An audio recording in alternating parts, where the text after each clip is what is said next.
Huwag nyo ispoilin ng mga bata para matibay yung loob. Sanayin yung kahit may pera kayo, kumisang konti lang baon. Hindi laging lahat ng gusto nilang latest gadgets, binibigay nyo.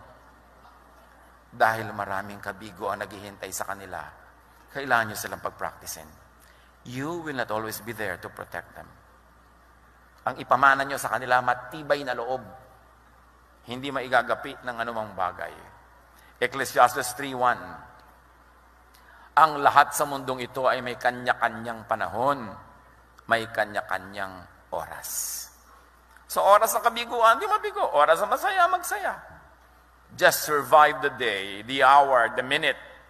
At pag hirap na kayo, ito sabihin nyo, this too will pass. Walang permanent, lalo hirap. Umaalis din yan.